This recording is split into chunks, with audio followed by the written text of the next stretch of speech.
When I was young, around 4 years of age, 4 to 5 years of age, Mm.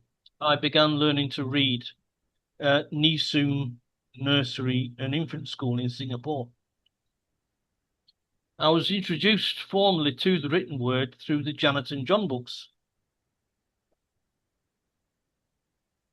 When I was around 6 and my family had returned to the UK at school, I read the Peter and Jane books by Mm. Ladybird at school.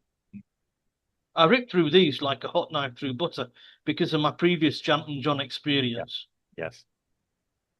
As we know, Peter or Jane had a ball, a red one, Yeah. and inevitably they played catch Mm. with the dog looking on. That's how the story's Yeah. built up. This is Yes. a ball. This is Jan. This is Jan. This is John. That was the basis of our introduction of reading and writing back then. Mm. Yes. How times have changed. Artist and educator Rachel Kessler, together with friend Amelia Bownau, and illustrated by Emily Noakes, a new book directed at 5 to 8 year olds next year. The book is called Abortion is Everything, will hit the shelves. Activist group Shout Your Abortion describes the book on their website. Abortion is Everything speaks directly to children from 5 to 8 years old about what abortion is, how it might feel to have one, and why people have abortions. It goes on. With accessible, inclusive language, Abortion is Everything frames abortion as the actualization of a uniquely human superpower, our capacity to imagine the future and make choices that lead us towards the life we envision. Abortion is a tool that allows human beings to shape our destinies and which has shaped the entire world around us. On Instagram, the group said this beautiful hardcover book was created to talk with kids about abortion. They said that the book empowers parents and kids to begin rewriting our cultural script about abortion at the most foundational level. Sarah Seyfort, CEO and founder of a pro-life nappy company, Every Life, showed her concern. She says that the book not only tries to normalize abortion, but tries to sell it as a virtuous thing. She said abortion is not everything, it ends life. Our children deserve a better narrative. Do you think? You know, Well, I'm trying to if be open-minded here. Yes. Yes. I'm still on this. Wait, hold on. Yeah. Uh, If I recall, the last thing on my mind when I was around 5 years old was the subject of abortion. I was busy playing catch or Mm. hopscotch in the Mm. playground and still learning about colours. Mm. These days, they're wanting to teach about how it feels to have an abortion. I'm not even sure if they teach this sort of stuff in medical school, never mind kindergarten and infant school. Now, this book, like I said, it's going to be released next year in the US. Okay. And as most books in the US, in the English language, eventually it sort of sneaks across the UK. Oh, yeah. But it not even the subject matter of the book is I want to discuss. Mm. Right? I want to discuss what passed through the minds of the author and everybody involved to produce a thing in the first place. What was their process of thinking that I know will try and sell abortions to 5 year olds? Yeah. Um, Again, I'm taking all religious and everything else out of it. I just want to take a few seconds to think about this. My answer to you is yes, that's what I wonder. Um, why? in my profession I am now, I do now. I'm very wary about talking to anyone under 18 about certain subjects. Yeah. Yep. In any language. In any language. Yeah. I owe that to the parents. I mean, if a child, okay, let's just say under 18 is still a child, theoretically, yeah.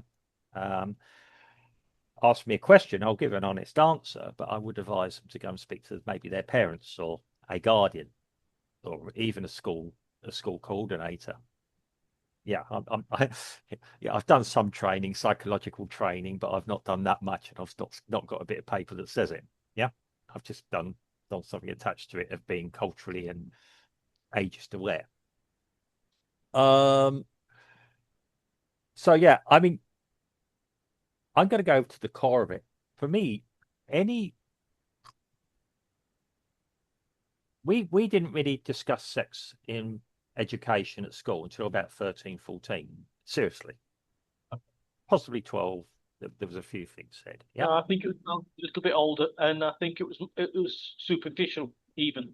yeah. I mean, given I had a Catholic education about sex as well, so yeah, it certainly wasn't, hey, go out and have a good time and do it. Yeah, I mean, talking to 5-year-old. I mean, I'm thinking I've got a child.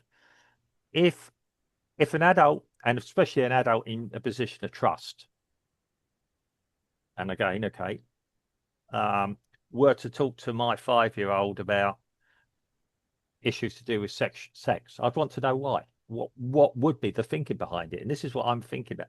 To me, it's a bit perverse.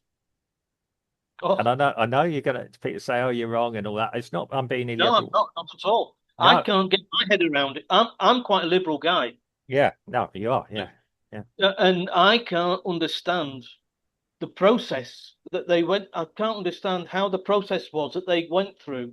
yeah. I mean, this is on the heels of all these cisgender, you can be whatever gender you like, sort of thing. Mm. But when you're talking to a 5-year-old little girl about, if you're lucky, when you're 15, 16, you can have an abortion, just like I had. Yeah, and um, yeah, and I agree with you. I mean, ultimately, I mean, abortion is killing. Even I've heard, yeah, people in America say that who, Right. yeah, So the subject of abortion is up for debate. yeah, I don't, yeah, yeah, don't yeah, yeah, that. yeah, yeah. But It's I agree, and it's this process of it, feeding it to a 5-year-old that I yeah. I can't. mean, no, that's what I'm trying to get at. I mean, I think of, okay, be awareness. What are the consequences of having a sexual relationship? The ultimate consequence between a male and a female is is a child, is a baby, is a fetus at that Yeah, point. yeah. Yeah. Um, and whilst I agree with that maybe if a man and a woman, yeah, the old thing, man and a woman love each other, they may have a child. Very superficial, as you say. But that to me, when you talk to children, I mean, uh, there's now a concern, and I'm going to move it on a little bit here. There's now a concern about how disturbed a lot of children are, having to go to psychiatrists. Well, is it any wonder? Of course. Um, and we're feeding, we're not letting children be children. Children, as you said, go and play ball in a class in the ground. Girls and boys, yeah, so I would say play with each other. You know exactly what I'm saying. Play with Of each course. other. Yeah, play tag or Yeah. other things. Um, they're not aware of anything. They'll maybe start to be aware there are differences. It's like, yeah, I remember, as you said, books years ago that did highlight the differences between a male and a female, boy and a girl. Um, even a little bit graphically. I remember this when I was at school. I mean, it didn't disturb us. My mother actually sat down and explained it. Fun enough, my mother, yeah. Um, not not in the detail like this, but yeah, there was a book. I don't know how this book ended up, whether it's from the library or something, but um, and um, Yeah, okay. But it was done in a very, I'd say, tasteful way. We were aware that girls were different from boys, but at that age, up to about 12, 11, 12, it didn't really matter. Um, I'm, yeah, I'm as bemused with it. I've got two theories here. Either these people are disturbed in some way. Deviants. Well, deviant is disturbed. I'm trying to use my language in a way, or there's a deliberate move to de decentralize or do something, indoctrinate children that there's no consequences to anything. Yeah, Very similar thing like what they're doing in the UK now with little boys yeah. being called misogynist because they don't like a girl, Mm. and Well, it's ridiculous, getting ridiculous. I mean, I can remember when I was like 8, 9 years old, and I go, girls, ew, yeah, girls, exactly. I mean, I ew. mean, I mean that's a defense mechanism against, yeah, getting drawn into anything. Um, yes, I know. I think I saw Starmer, a picture of Starmer surrounded by children, which was a disturbing image in itself. Yeah.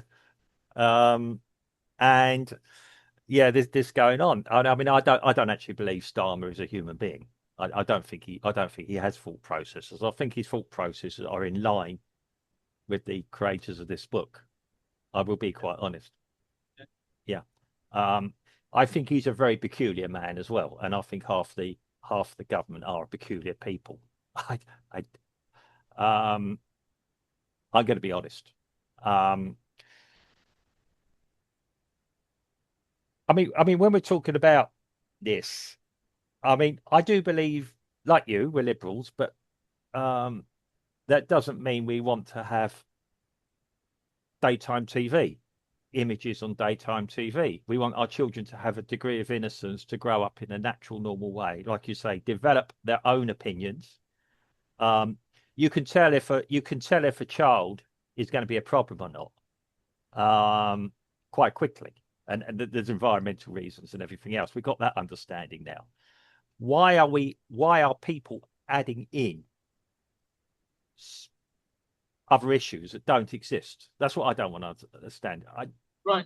The only thing I can think of is, these really, really blue comedians. Yeah, Well, I'd say black comedians when it comes to black humor. yeah, yeah, okay, dark humor, Right. yeah, black humor, So yeah, they'll get a subject yeah, and explore that subject and try and make it as dark as possible, yeah, so that they can in a humorous sort of way they can say it to somebody else and somebody else will find it funny and laugh. yeah, okay, right up, yeah, That is what I think is they're doing on a social level mm, by doing this sort of book. They're getting a subject, developing the subject, and how they can work it so that it can be fed into the social fabric, yeah, that's it, yeah, you know. And it's almost like saying that we should ban dark comedians, dark human comedians, which a lot of people do say.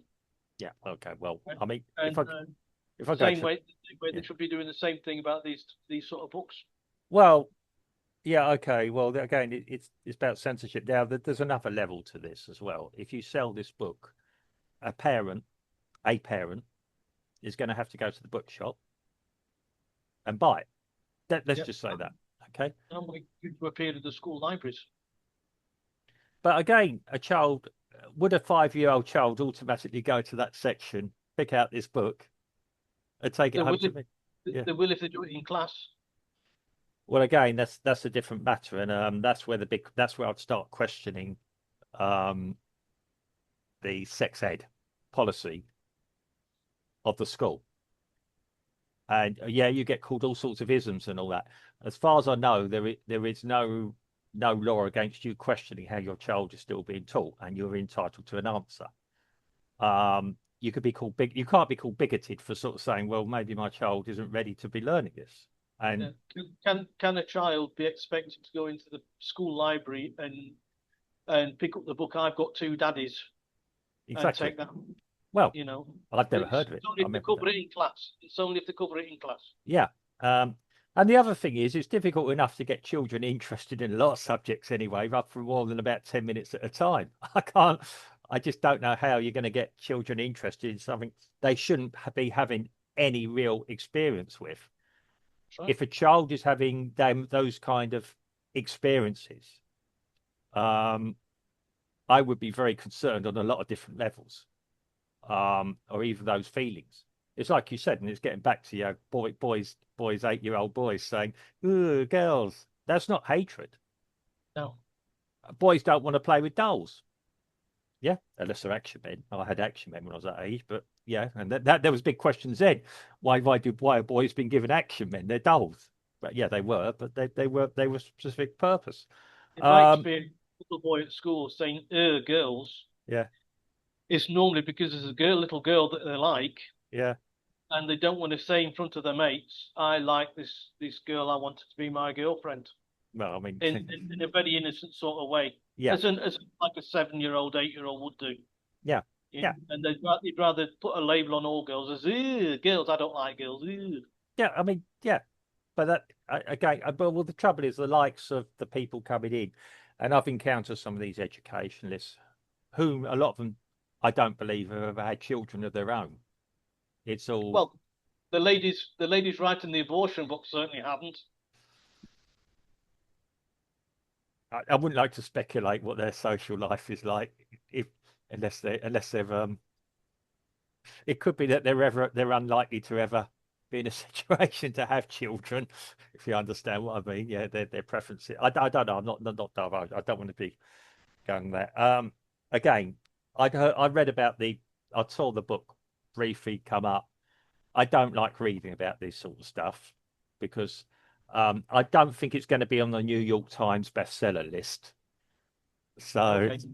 yeah, but I do think it's a problem though, and that's where I agree with you bringing it up. I think it's an issue um, that we as a society need to make decisions about whether it's appropriate for our children.